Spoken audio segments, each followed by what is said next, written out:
we screw up our lives by making small bad decisions over and over and over and over. And that's how you screw up your life, like both literally and figuratively. Um, you can't a screw that's embedded in a piece of wood, you can't just rip it out. Like that's why screws work, is because they're impossible to rip out. There's just too much friction. The way to get a screw out of a board is to unscrew it. So you've got to make teeny tiny good decisions over and over and over and over. I mean, it comes down to like daily habits. You've just got to pick. I would say pick an anchor habit. Like pick one habit that is non-negotiable that you do every single morning, no matter what, and then build other habits off of that anchor habit. And then you do good habits enough days in a row, and you can unscrew yourself. But it yeah, I hate when people say like the answer is self-discipline, because self-discipline is nearly impossible when you're in a funk. But that's you've got to make tiny good decisions. However you can, to force yourself to make tiny good decisions.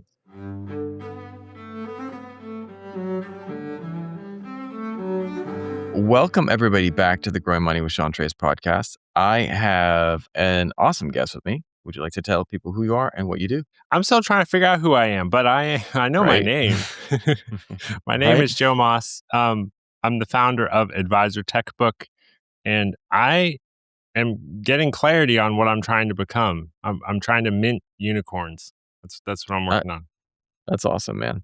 I like that you said you didn't know who I was, but I talked to some of your favorite people, and I'm just a regular guy, man. I have a financial podcast. I am not a CFP. I have no special training. I'm just a guy who, with a 10-year-old daughter who did not grow up learning about money. And when my kiddo started asking me about finance and money and how to use money, I had no idea what to talk about, what I was talking about. So I said, well, I don't know, but let me go talk to people who do. Yeah. And so I started interviewing financial advisors and ended up getting a little bit of clarity on the way about this thing that we call money. Money's weird stuff. Right? It is weird stuff because I love going back. I like nerding out. I was a history major, so I love nerding out and going back and looking about like money and in financial systems in the past, and like looking at like how money evolved from like what do you call it, shells? Sometimes people would use shells. They had, some places coins were minted, and but paper money is more of a recent thing, which is wild. Yeah, no. So actually today I'd love to talk about figuring out how to charge more money. See, that's awesome. How like, as a business owner, for people out there, or for the people that you serve, how do you tell people to charge more money? So there's a great story with Matthew McConaughey. So he was famous for rom-coms. And at some point he's like, I don't want to do rom-coms anymore. I want to do dramas. And so he started getting these offers. They're like 8 million, 9 million, 11 million, 14 million for a movie. And he was like, let me look at that again. And they said, no, I don't want to do rom-coms.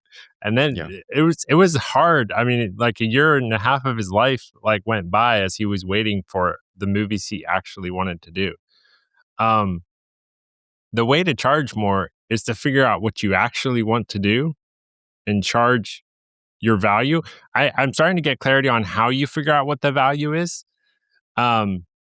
So whenever a company raises money, so an example in Advisor Tech land is Finny is a AI prospecting tool for financial advisors, trying to help financial advisors get more clients. Everybody wants more clients. They raised $17 million at a $250 million valuation. So what I understand that to mean is that they gave away 6.8% of their business for $17 million. So they're basically saying our business is worth $250 million.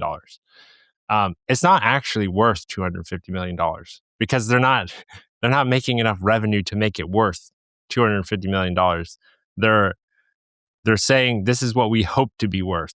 So people are literally investing in potential. I mean, this is Shark Tank, basically. Yeah. But here's the unlock for me. I was like, what goal am I shooting for? And then how do I backtrack to my actual hours per day to come up with a value of what my time is worth.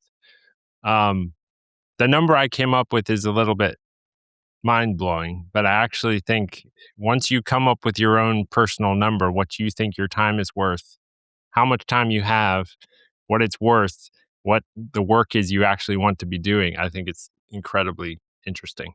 That is interesting because, first of all, um, tale as old as time is trying to figure out how to make more money. Whether you're the kid with the lemonade stand on the side of the street, versus or some modern CEO of some large company. But like the interesting thing is like you still are working with some simple fundamental principles.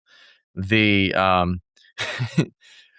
you got to figure out what your product is, and you got to figure out, the price point, the demand. But once you figure that out, and if you have that stuff, it still doesn't mean that you're making the money that you want to make. Yeah. It's kind of, you might have the greatest package in the world, but if you're not able to put something together and try to like figure it out, it's tricky like that. And there's all of these other variables. What do you think stands in the way of people from making the money that they deserve? Or they want to be making, because they start reversing backwards. What stands in most people's way? Deserve is such an interesting word. I literally just heard a Charlie Munger quote like 2 days ago that was like, the safest way to get what you deserve is to deserve it. Ooh, I like that. What keeps people from making the money they deserve? They don't deserve it. I mean, quite simply, you're not the person that deserves the money that you want to make. So it's partially because you're incredibly distracted.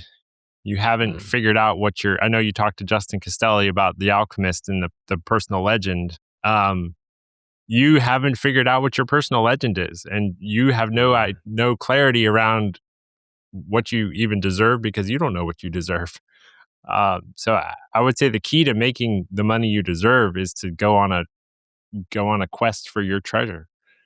I love that. All right, man. Well, here's where we're going today. I'm all for this. One of the things too is whether you want to go on, call it a quest for your personal treasure, whether you call it about figuring out your why. A long time ago, I was living in Los Angeles, and I got real sick. I got swine flu, which turned into a viral heart infection. Wow. Which laid me up, and I got better. Like that Monty Python, I got better. But there was a point in time when I had to move back up with family, and I could barely walk up the stairs. I could barely walk 4 steps from me, left me out of breath. And I just, at that time, what helped me get better was my dog. I had this dog that I just didn't want to give up on. And so, I'd walk her. She wanted to go for these long walks, and I'd be like, I can take you for 5 steps right now. And then I'll try to throw the ball for you, And then I just wasn't quite sure what my why was. I just went here and there, but then there was a day I met my wife, and things were great. But I remember the moment in time that I saw that first ultrasound and saw the little outline of this face, and I just was like, blew me away, man. And then since that time, I was sitting there and I've always asked myself, how can I help make this world a little bit of a better place? Yeah. And I know a couple things that I'm good at. I'm good at making videos, but you know what I'm better at? Teaching. I'm a phenomenal teacher. I love teaching. I used to teach kids. And my classrooms were literally the most fun place on the planet. Like the That's kids awesome. looked forward to coming to my classrooms. Didn't make the money I wanted to make. And I wanted to figure out, how can I teach more people? How can I teach more people and have a larger impact? And then one day my friend was like, I started a podcast. And I was like, talk to me about this. I want to know what you're doing, man. Yeah. And I started to go down that alley, and I was like, I loved it. And then I like different topics. I like personal finance. Not that I'm great at it, but I'm learning. Yeah. And so I started a personal finance podcast. I like self-help. I got the Sean Trace show. I love media and content. So I had started my own podcast for that. And then I love wine, because life is tough, and occasionally I like a glass of it, you know? So I started my Barrels and Ribs podcast because it was stuff Nice. that I enjoyed and wanted to share that. But I also have a YouTube channel I do with my daughter, and I do media for my wife. But it all came back to a simple why. And it was that health crisis I had that left me not really caring about much. I didn't care. I faced death. There were days where and I wasn't scared of it. I was just like, every day is a gift at that point in time. But when I had a daughter, suddenly I had something to fight for. I had something to really anchor into. And I love that idea of deserving it, because every single day it is 11:15 at night here, my night, and I'm Okay. gonna be up till around 1 doing podcasts Yeah. because there's a point to it. There's a meaning to it. There's a reason Right. to it. I'm trying to earn that why, trying to Right. earn that, uh, to earn my ability to have more, It's like, and you Right. gotta work for it. I have the key. I have the key. I'm not going to give it to you right away, but maybe by the end of the show, I'll give it to you. I love it. Make me work for it, man. Make me work for it, because I think that that's important. But when did you start figuring out? You start let me ask it this way. 'Cause I want to ask you for the key, but I want to ask you how you found the key. That's more interesting to me. What was it that started to help you start to explore that and look for that key?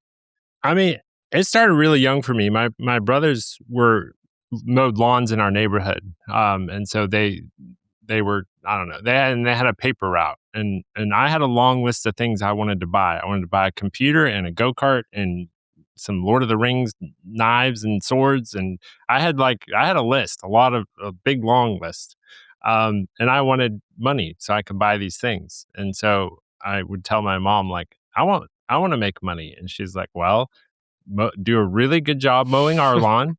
The neighbors will see you mowing our lawn and how good a job you do, and then you can maybe mow their lawns.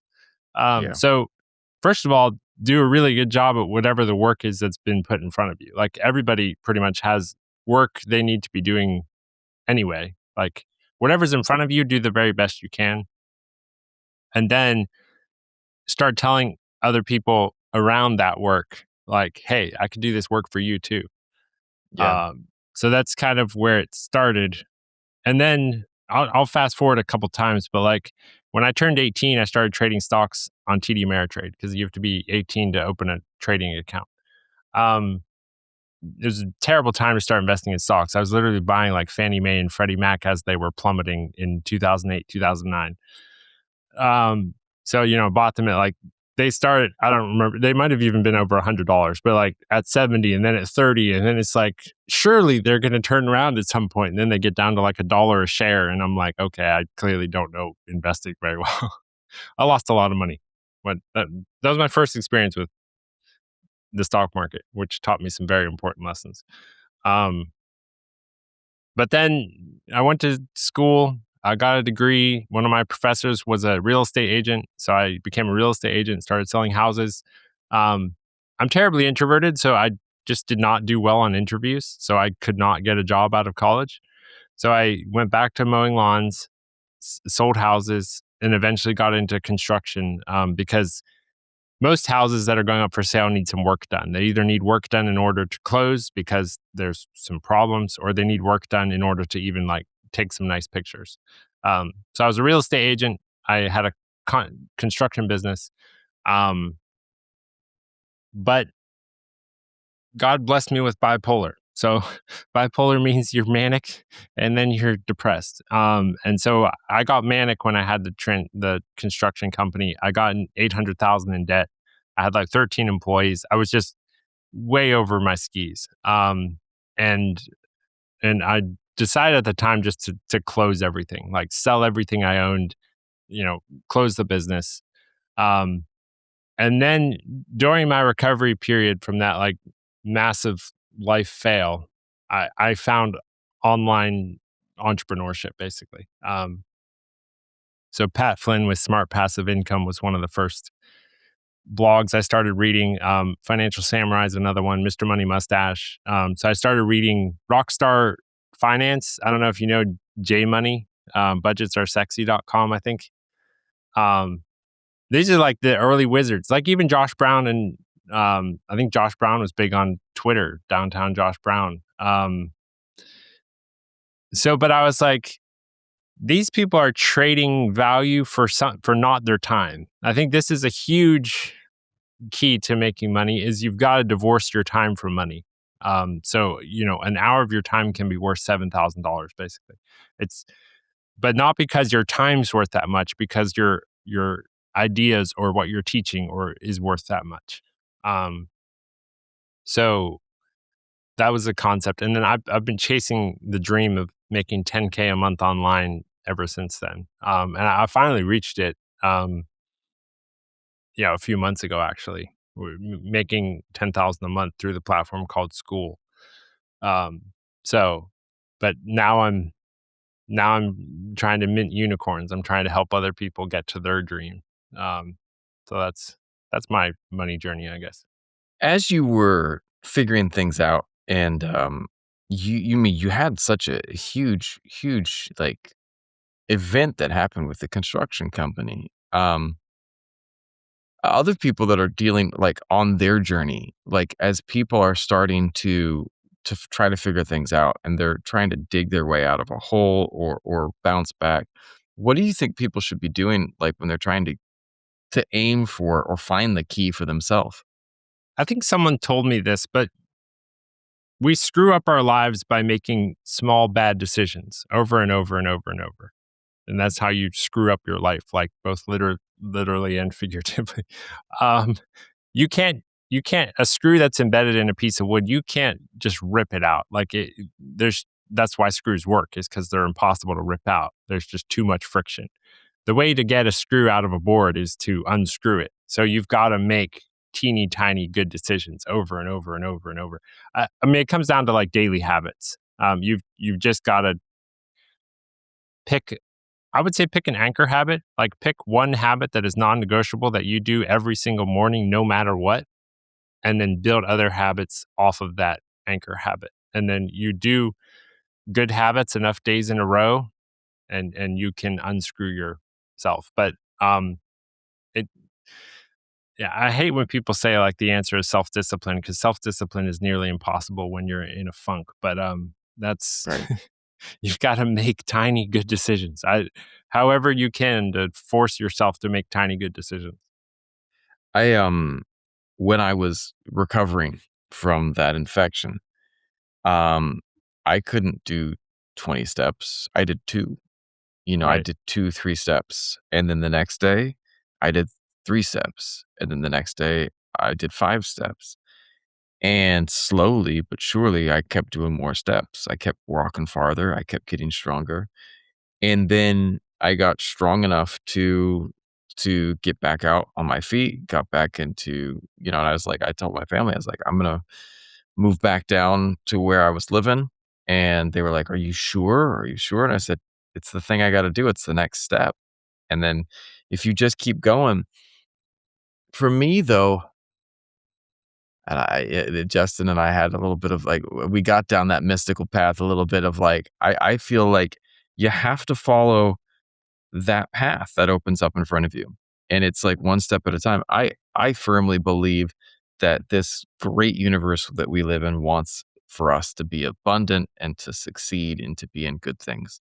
But I Yeah. think that you have to step beyond a lot of your fears. I remember the day before I made one of the best decisions in my life. I was living in Los Angeles and nothing was falling into place. Everything was just going to shit.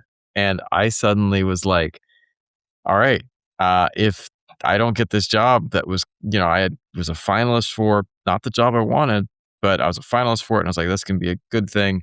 And I said, if I don't, maybe I'll move back to Southeast Asia where I used to live. I came here after college for a short time and the job didn't come. And I woke up Hmm. and I got the call. You're not what we're looking for. Hmm. And so I said, okay, I'm going to move back to Southeast Asia and let's see what I can get going over there. I moved back and it was like things started just falling into place. And, I it wasn't just about it's about the decisions I made. And I think one of the things that if you want to find that key, if you want to go and find your personal, quest, whatever it is, and go on that journey, you have to start embracing it. You have to start taking those chances to putting yourself in a place that might feel uncomfortable. And I think that finding the key for me, I was always a no person. I had one of the biggest podcasts. Actually, she just won. I won't say any names, but I was offered a job to run all of the media and content for one of the biggest podcasters in the US. And I said no, because I will tell I don't talk about this too much. I was scared. I was Yeah. afraid. I was Huh. afraid. And I was like, I justified it with a bunch of other reasons and decisions. Oh, the weather in that location's too cold. Oh, there's this and that. Oh, and that. Do But you at do the you end of the help people run podcasts? Is that what you do? Are you like a media producer? I do some work with media and podcasts, and so Yeah. I make videos, and so most of what Okay. I did, and what another one of the big choices, I like making stuff mainly for my family. So I've got podcasts and I do video, and that's the big thing I do is like, but I stayed in where I was at, and the door didn't open, but then other Sure. doors did when I was open to kind of going down that path. Yeah. And so I think that, you have to be ready to say yes. You have to be ready to go through those paths and then keep looking for those keys, man. Yeah. I think the other thing is like, if you know there's a situation where you're gonna not have the discipline, I think right now for a lot of people, it's scrolling social media. Like if Right. if you get on TikTok, you're going to be lost for a couple hours and you're going to hate yourself afterward. Like make it nearly impossible to get on TikTok. Like delete your account, delete the app off your phone, lock your phone in a safe. Like human being, there are some addicting things in life that we simply do not have the willpower to overcome. Social media, I think, is one of them. Like, and until you build the clarity around what you should actually be spending your time on, you've got to like physically block your human appendages from getting to the addiction that you're that's going to ruin your life. So like um that's the key that I would say, or get some people in your life that really care about you and that will like hold you accountable to your goals.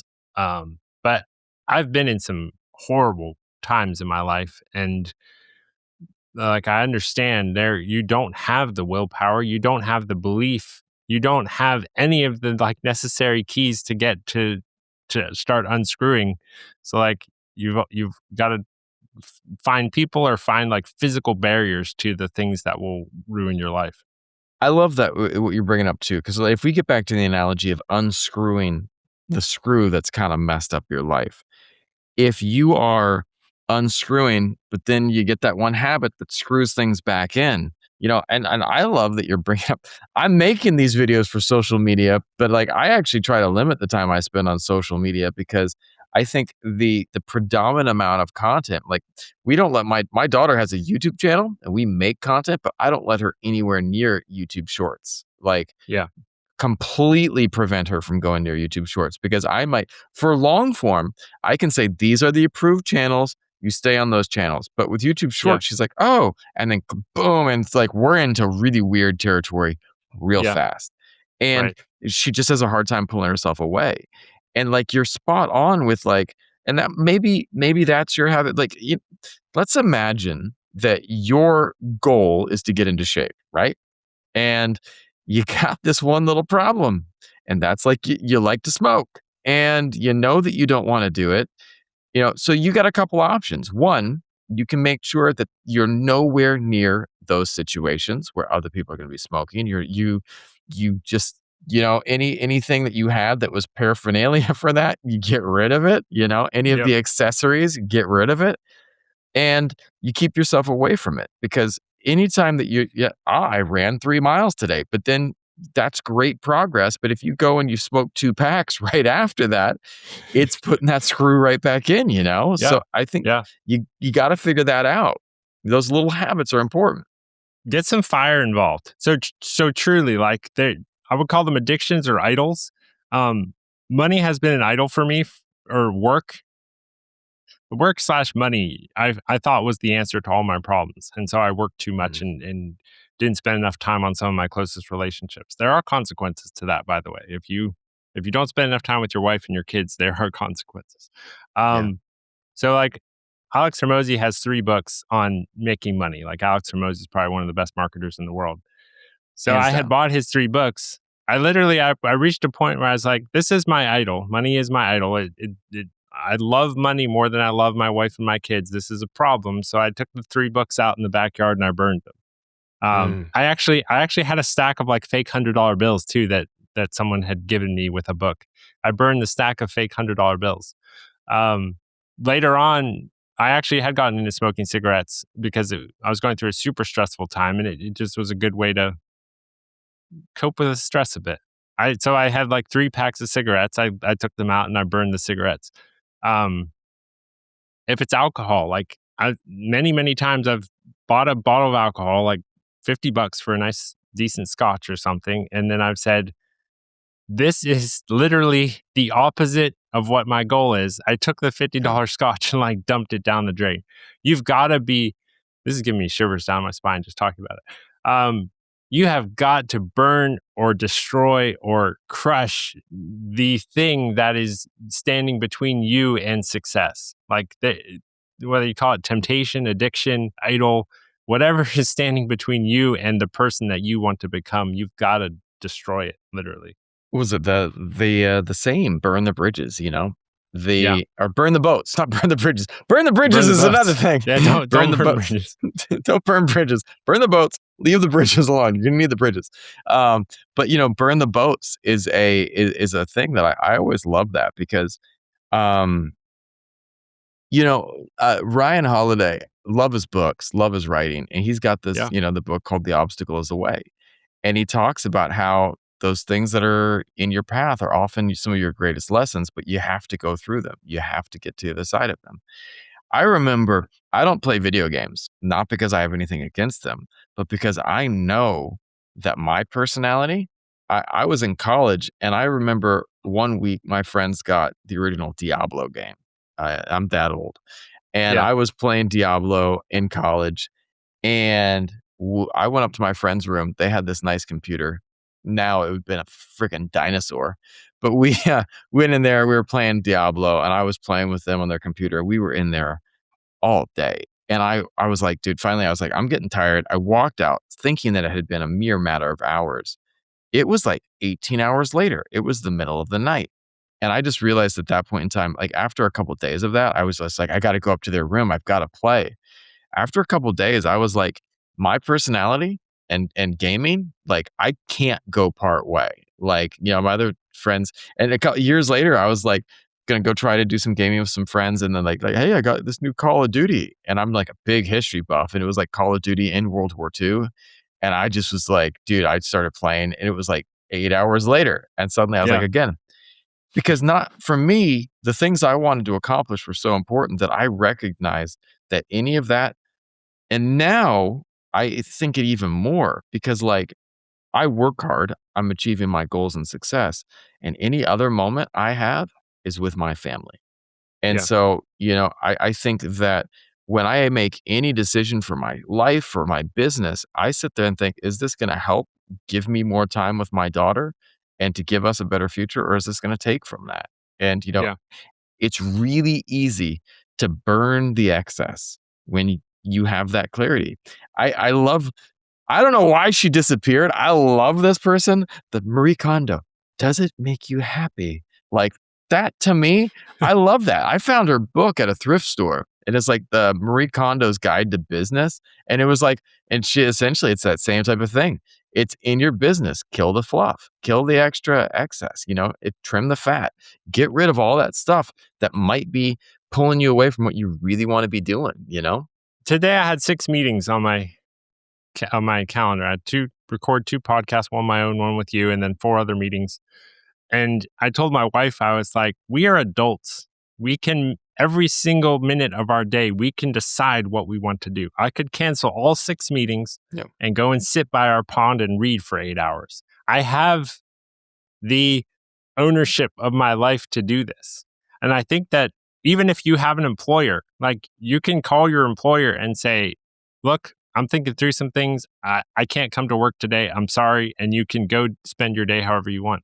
Like I mean, Jocko Willink, Extreme Ownership. I don't know if you've read that Dude, book or heard quoted of it him. earlier today on a podcast. Oh, okay. Love that book. Love Yeah. that book. You own your life. You own your relationships. You own your money. You own your time.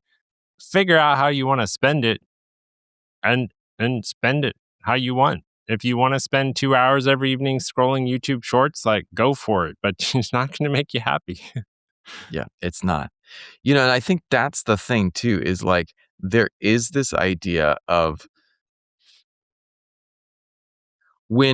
if we go back to The Alchemist, if we go back to any of the heroes' quests that you want to look at, Luke, Thor, Luke in the original trilogy, Yeah. nothing of that later stuff. But like, the people, have you ever studied the hero's journey? The Joseph Campbell? Jovis Campbell, yeah. I So haven't. I need to. I haven't read his books. I taught creative writing, and that was one of Okay. my favorite things. So like, okay, we are going here on a financial podcast. This is what I'm talking about. All right. So when you have the hero's journey, it's this circle. Now it's an important circle, that the character, the person that's going on the journey, has to journey from the known into the unknown. Now, if you pick Harry Potter or any other thing, they all fit into this. So like the hero starts out in the known world. Do you like Harry Potter? So Okay. my wife and son have just read it completely through. I'm not. I haven't So read it, what but story do you like? Lord of the Rings. I love Lord of the All right, Rings. perfect. Or Can we go to The Hobbit? The Hobbit's a yeah, little easier. Okay. sure. We go to The Hobbit. The Hobbit, you get uh, Bilbo, who's sitting at home in his normal world. Everything is normal. And then you get the call to adventure. There's the thing Yeah. that calls the hero into this journey. Now, Okay. there's always like a guardian or a supernatural aid that comes along. Well, for them, it's going to be, the wizard, Gandalf. Gandalf shows up, draws the rune on the door. Suddenly, all of the dwarves show up, and they pull him on this journey. But you have that point where you're in the known world and you can reject the call. And some characters do, and they go on to live normal lives. But the hero, when the call comes, accepts the call. And for me, it was that phone call in California when all things had failed, said, "You're not getting the job." And another friend said, "Move back to Vietnam." And you journey from the known into the unknown. Now, when you do that, you are moving outside of the realm of safety, outside of the realm of what you are comfortable with. And you go into this journey of challenges, and you have to deal with all of these different things, and specifically temptations. And then you move, but yet along the way, there will be helpers, and you have to face this very difficult challenge, and it transforms you. Now, here's the crazy part of the story. Then you return back to the known. That's the full Hmm. cycle. Now, Okay. one of the things with the hero's journey that I'm struck by, and one of the reasons that what we're talking about is that when you go into the hero's journey, you have two choices: to commit or not to commit. There's no halfway. You Yeah. don't say, "I kind of want to be successful. I kind of want to do this." If you're going to go for it, go for it. It's like the idea that you can go halfway, it doesn't always work. Now, doesn't mean that the hero, Bilbo, I'm sure at times he sat down and had a brunch. I'm sure Bilbo at times when he was in with Lord Elrond in the hall, enjoyed some of this or that, right? But Yeah. it's steps on the way, but you're still all in. And I love that because, I think if you're trying to seek out the keys to success, to earning more, to charging more, you got to embrace that journey, man. You got to go all in.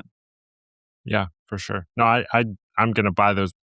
What book of his do you recommend to learn more about this concept?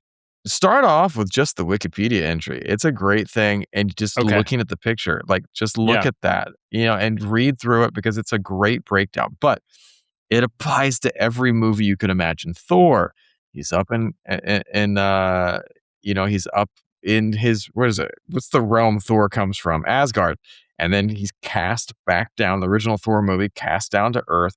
His hammer is taken away. So he's kind of got the opposite. He goes from a supernatural realm to the human realm, and then he has to get all the help from the people. And then he has this death. You think about the Thor movie, he actually dies from the this thing knocks Thor down. He's like there, his body's broken, and then suddenly whoever holds this hammer has the power of Thor. The hammer comes back, he's reborn, and he redeems himself. Star Wars is the same thing. Harry Potter. Harry goes from Yeah. the known, he taps the wall, he goes into the magical world, but then at the end of the book, he returns back home, anew, changed. Yeah. That's really cool. I love Right? that you said Wikipedia. So here's the thing. It doesn't cost you money to start this journey. No. Like you could listen to your podcast. You could listen to your podcast to start the journey. You could go to Wikipedia. You could find someone on YouTube. Some of the richest and smartest people in the world are now more accessible than ever. Like, Yeah. listen to Elon Musk's podcast. Like, the man's a nut, Right. but he's successful. I mean, if you want to be rich like him, be a nut. Um, Yeah. I mean, the Bill Gateses and the just Steve Jobs is like there's books you can read about them. There's YouTubes you can watch. There's the amount of information we have about how to become successful has never been greater, and that may be part of the problem. But Right. the answer is out there. You have got to seek it. For me, to find out more about personal finance, I started this podcast, Yeah. and it's been transformative. I learned so much, and it started from just a basic yes. I started this podcast when right at the beginning of my journey getting my MBA. I went back to school right after COVID because I thought an MBA was going to teach me about money and success. It did not. The only thing that was valuable for my MBA was learning the concept of return on investment. ROI was a game changer for me. And I got a great scholarship to do the program, so it wasn't a big deal. So, but yet I started this as that. And then I went all in because the why was there, my meaning was there. And, I think that was uh, something that was powerful for me. Coming back to your key, what else did you do to find that key in your own life? Um, I don't know if are you a faith based person or not? I am actually. I am. Okay. I very diverse set of religious views, but definitely faith based. No, that's okay.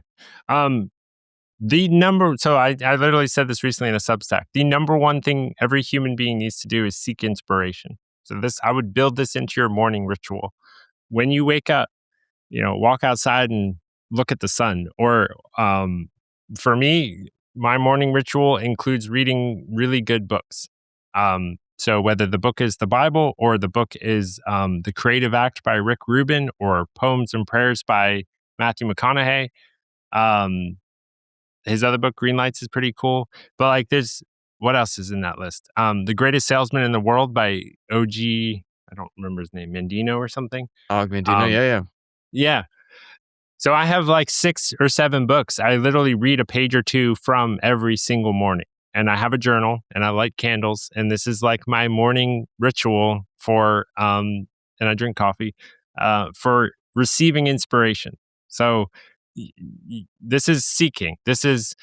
There's wisdom in these books. There's good words in these books. All the answers to life are in these books. Seek them every single morning. That would be my morning ritual recommendation. Um, and I love then that. step 2, you said start a podcast. Very simply, like, have conversations with people. Like, Yeah. talk to people. If you have questions, I'm super anti AI, and part of the reason is anything you're asking ChatGPT, you should be asking a human. Just pretty much, not everything, but like, don't annoy people. Like, why is the sky blue? But like, if you have a question how to make money, start a podcast and ask people, how did you make money? There's a ton of YouTubers that literally just walk around on the street with a microphone and be like, you're a billionaire. How did you become a billionaire? Yeah. Harry Stebbings, who's a pretty famous venture capitalist, this is literally what he says. He said, specialize, focus on a small niche, publish, do it in public. I love that. Earlier today, I was having just a tough day. It was just because my wife was having some struggles. And I was trying to step up and be a good dad, a good husband, and I had my own struggles that I was dealing with. We all have these things that we carry, these weights that we carry, and I had some family stuff back home in the US, and I just I got I don't know how it happened. I bumped something and um my playlist of music started playing this one song. Hmm. And it was, the song is by Megan Tibbetts. She plays this harp, and she sings the song is "The Goodness of God." Okay. And it was just like something and I just started listening to it, and it reminded me of, like, there are moments where you have to find your inspiration, and you have to find that spark, and you have to find that hope. And I mean, I whatever that is for you, you can believe in the divine spaghetti monster. I mean, that's a thing, man. Like, whatever it is, but find what is bringing you that purpose and that hope and that core thing, because at the end of the day, if you are just doing this to do it, I don't know if you're gonna find what you're looking for. For me, the key has always been in going back to my why. My key has always been in finding that purpose to spread light, to spread light. I've taught thousands of kids, and I can remember every single one of their faces. And when I see those kids and they become adults, um, I just want this world to be a better place for every single one of them, Yeah. And that motivates me.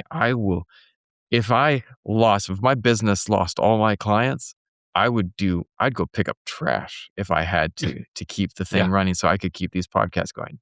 If I had to go and mow someone's lawn, I'd do it because my why is that strong.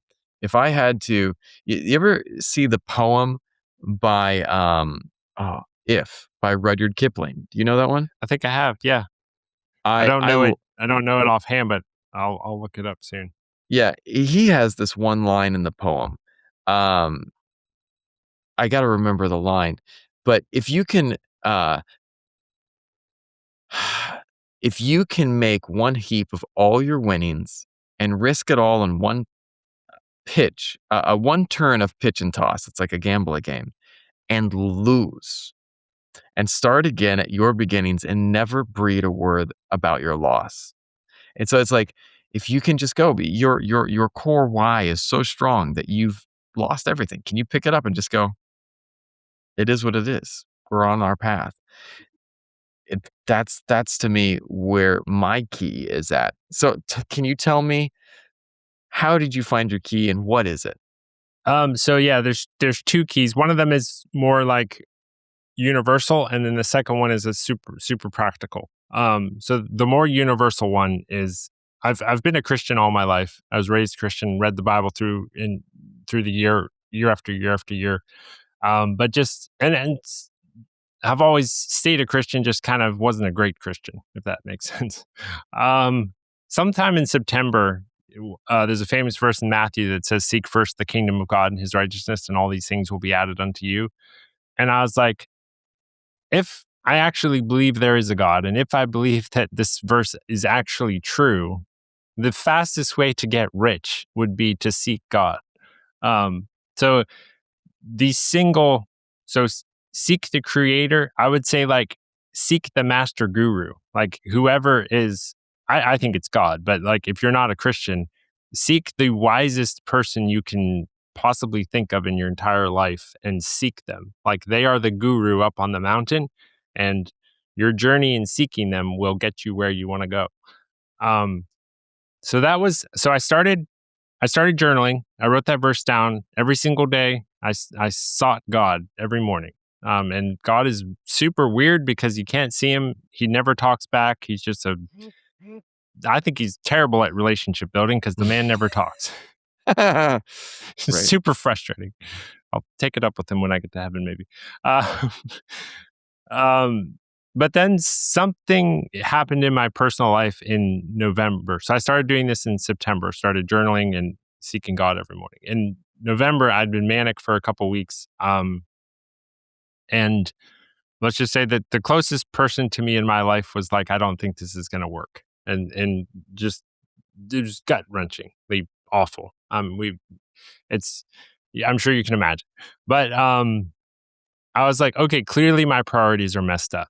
Like I've started putting God in my life, but work is still probably number two, or maybe work was still number one. But my priorities were still out of order.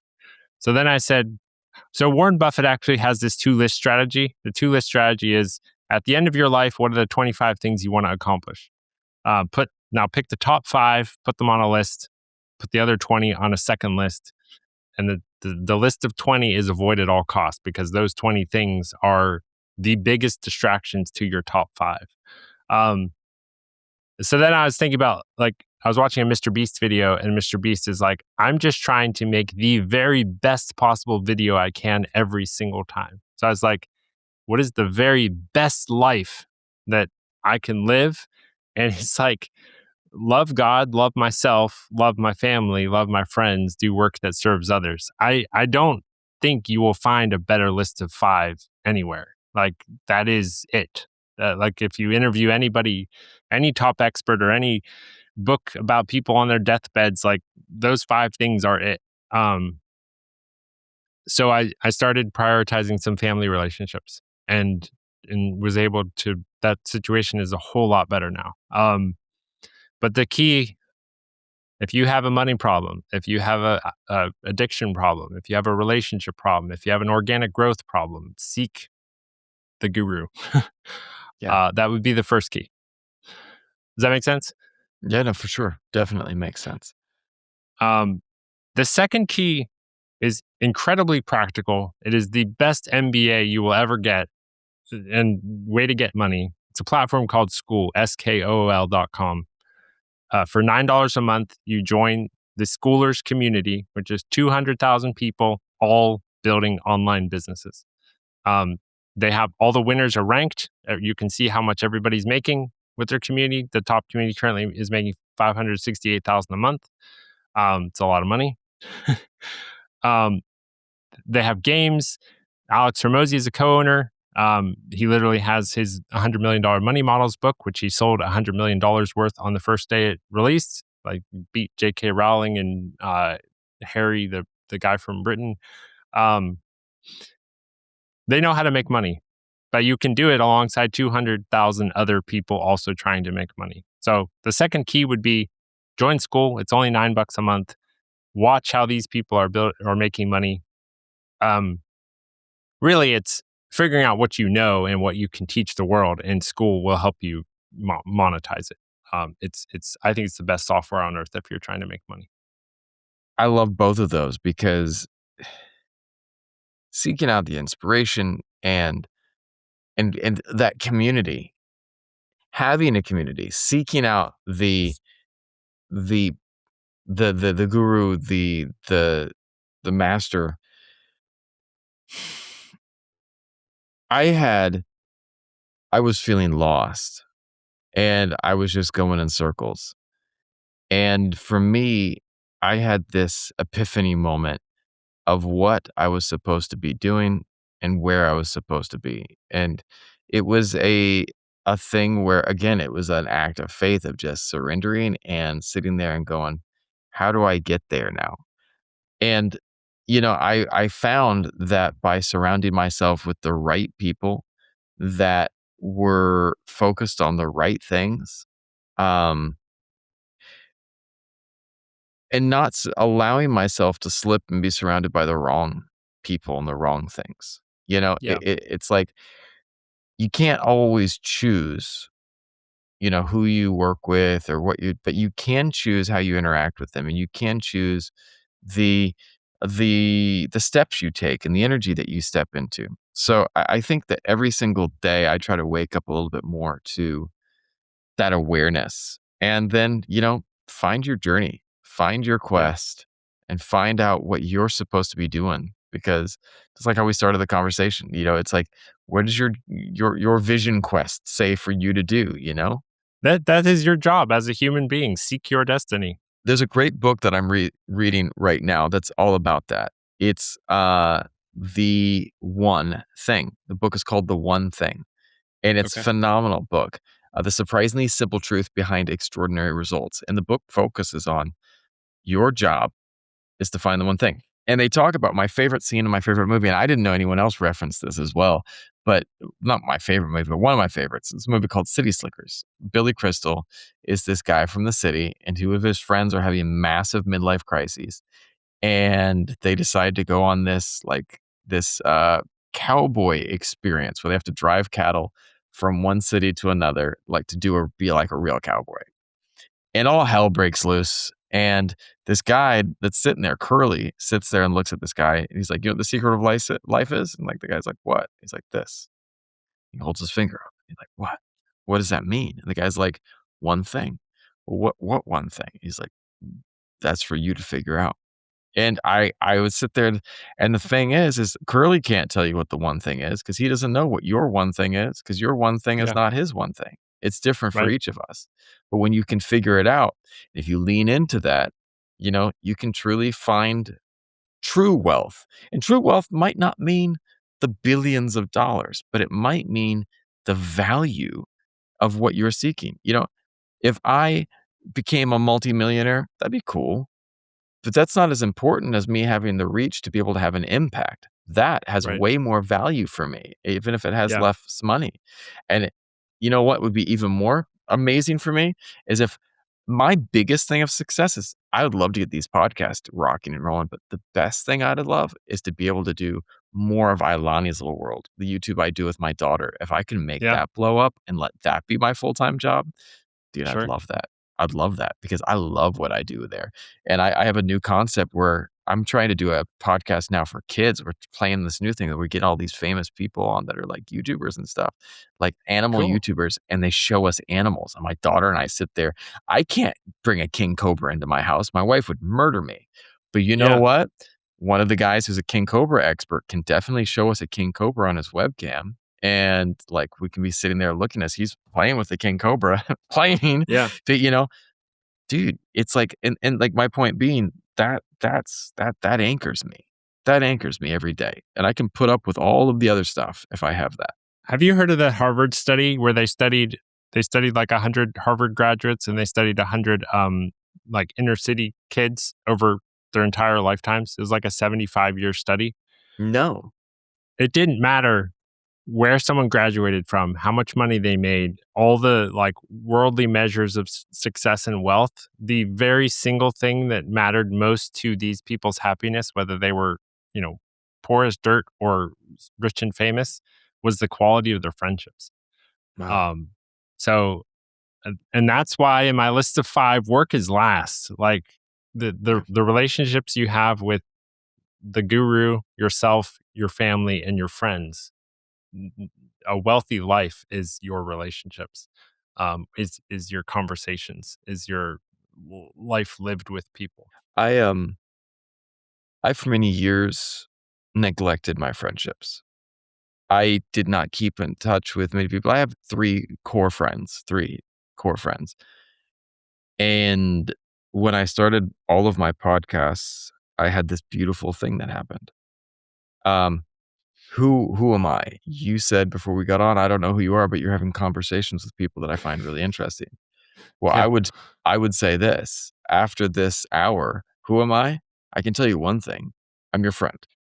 And after a conversation where we go deep like this, dude, I count you as a friend because like sweet. you can't sit there and talk about things like this and not have that. And like Yeah, that's that's true wealth.